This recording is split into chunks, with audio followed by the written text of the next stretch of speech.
Hello, everyone, and welcome to the Royce Report. If this is your first time here, please make sure you hit subscribe. For those who do not know me, I'm Todd Smith. I'm the author of 2 business books and a novel. I'm also extremely invested in and have been involved in both the commercial and residential mortgage markets for years, with my residential mortgage license being with Mortgage Unlimited in the great state of New Jersey. My guest today is Micah Curtis, a credit specialist who constantly and consistently teaches people about the myths and misconceptions of credit. Her company, Home Loan Assist, is based in Colorado. First of all, I would like to thank you for your time, Micah. And how are you today? I'm good, thank you. Thank you for having me. Oh, you're very welcome. It's my privilege. So why don't we start a little bit, if you could describe how important is credit today in buying a car or a house, a credit card, and share with us some of the myths and misconceptions that we mentioned in your intro. Sure, you got it. Sounds good. So when it comes to credit, it is something that it seems like there's so much education out there now, and whereas we didn't have that 10 years ago, 15 years ago, there's all these soft pull websites where you can check your credit score because everything is contingent upon having a good credit score. So if you have a good credit score, you're going to get a better rate for a mortgage, a better rate for a car loan, a better rate on your insurance, whether it's mortgage related, car related. You might not get a job if you don't have good credit.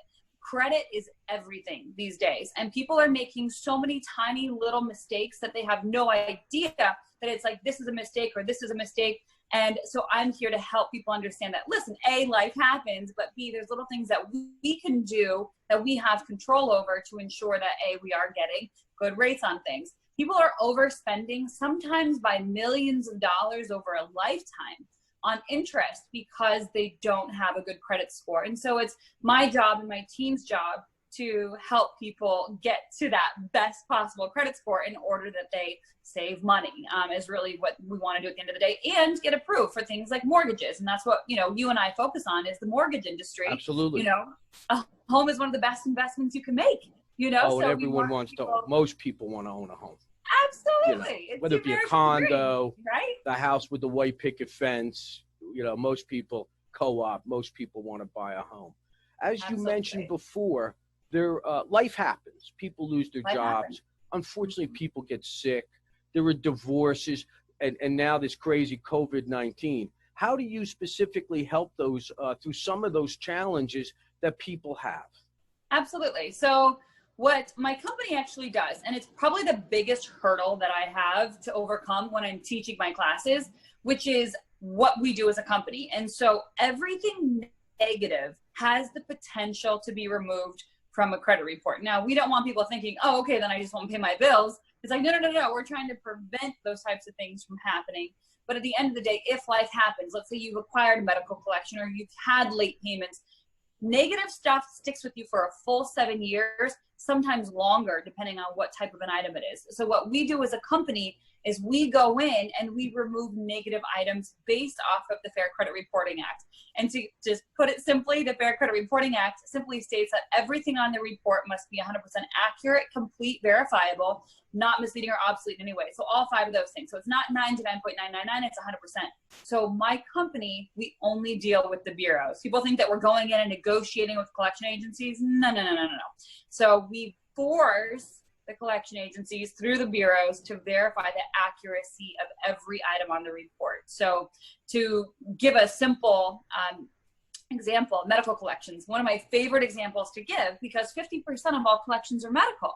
So what we're doing is we're going to the bureaus and we're like, all right, give us the name of the doctor, the anesthesiologist, what time did the patient enter the hospital, what time did they leave, what did insurance cover, what did they not cover, why? So the bureaus don't have to have that, but the collection agencies do.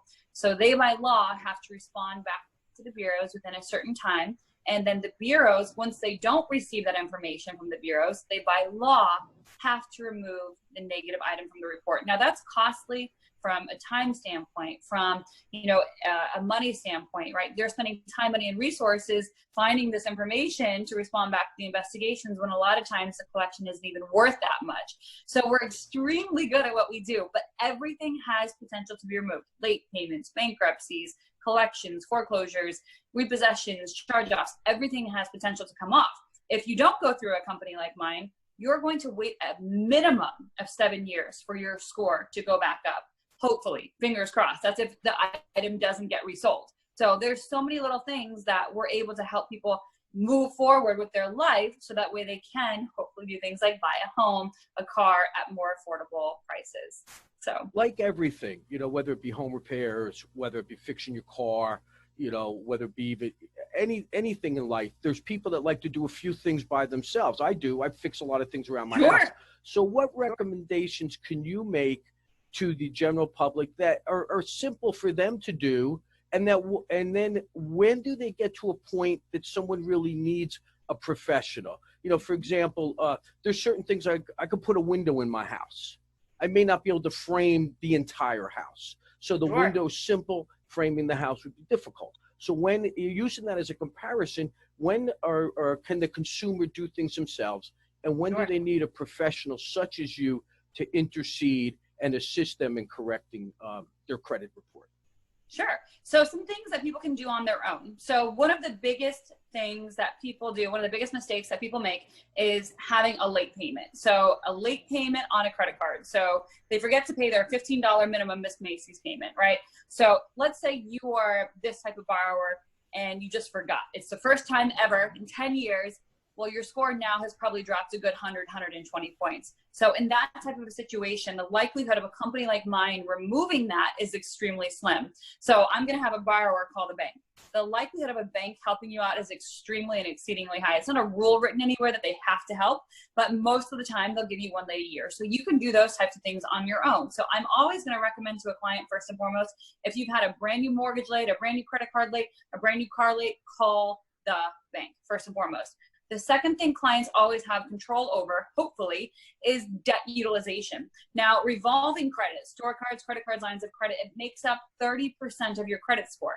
It's the most impactful part of your credit score. Your credit cards. If you don't have credit cards and your score sucks, that's why. You have to have credit cards. So the principle that I teach on, there is no bias towards wealth, and the algorithms means your credit cards have the exact same amount of weight no matter what limit they carry. So your $200 credit card has the exact same amount of weight as a $50,000 credit card. They don't care about the size of the card. They care about percentage used. So this is something that everybody has capability of implementing into their day-to-day practices.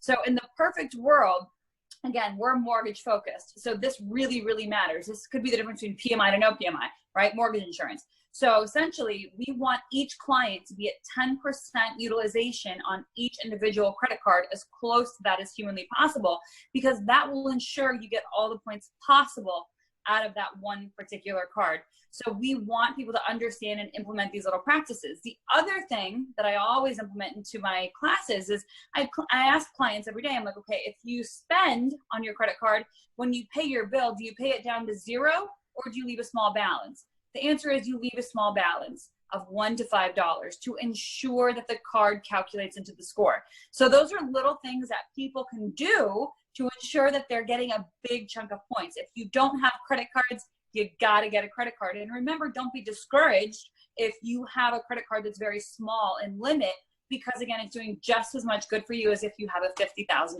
credit card. So having credit cards and using them correctly is going to give us that ability, and for lenders to see that we're a good viable candidate for something greater, like a mortgage or an auto loan, and we'll get much better rates. That's great advice. Now, we're in a crazy time with COVID-19. I don't know about you. It's the craziest thing I've ever seen. So what is going on? We're fortunate enough we can work from home. Amen. Yeah, we are very lucky. Amen. What is going on with the credit bureaus now with COVID-19, where people, I think we've had 30 million people go on unemployment in the last 6 weeks, give or take a little bit. How's the credit reporting bureaus handling that? So the latest news from FICO. So I get questions on this all the time. So I talked about forbearance. So what happens with your mortgage when you go into forbearance? Are you protected? We'll go over that. We'll go over what credit card companies are doing, auto loan companies. So here's the thing is I'm telling all of my clients, listen, there is a lot of forgiveness out there from credit card companies, from auto loan companies, but you have to make the phone call.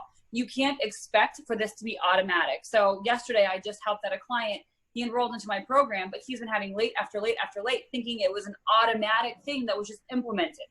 You gotta call the companies if you're gonna be missing payments due to the fact that you're being impacted by COVID. He's been waiting on a stimulus check for quite some time and it hasn't arrived, so he hasn't been paying his bills, thinking he's protected. I look at the credit report and I'm like, oh my God, dude, I'm like, you're in the 300s, right?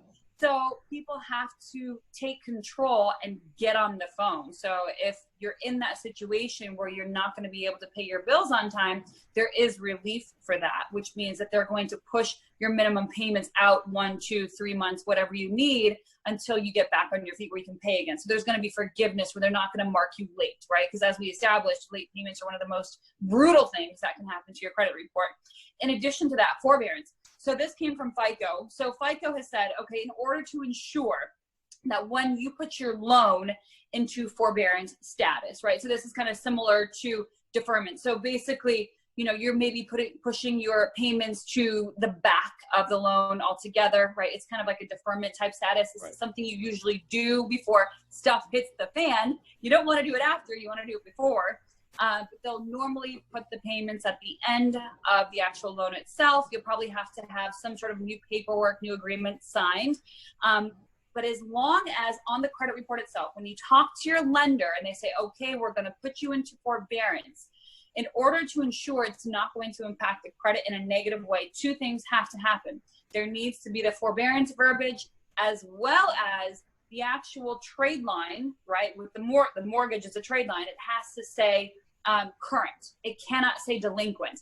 If it says delinquent, then you're getting marked as late, and that's causing an issue, right? Now, if it says current, then you are good to go, squeaky clean, 100% you are protected. So that's going to be the most important thing, is just talking to your bank, finding out exactly what kind of verbiage they're placing next to each item, but you got to make the phone calls. This is not an automatic thing. It doesn't just happen. People are still going to be marked late if they're not getting on the phone call, getting the approval. Yes, we're going to push out your minimum payment. Yes, we're going to waive your mortgage payment for the next 3 months. You know, so you just got to make sure you get on the phone and speak with them. So after listening to you for the last 15 minutes or so, it sounds as if the consumer is proactive in many of the areas we discussed, including the COVID-19 situation. They could actually enhance their own credit score using the 3 tips you described, plus getting on the phone with their creditors over COVID-19. It sounds as if the credit companies really want to work with people during this crisis. They do. They do. They absolutely do. Yes. Well, Micah, I want to thank you for your time. You're a delight to do business with. I really appreciate it. If anyone has any questions, my email's below. And again, always be well, be safe, be happy, be successful, and prepare to win. Micah, thank you so much and have an outstanding day. Thank you so much for having me. Bye-bye. You're welcome.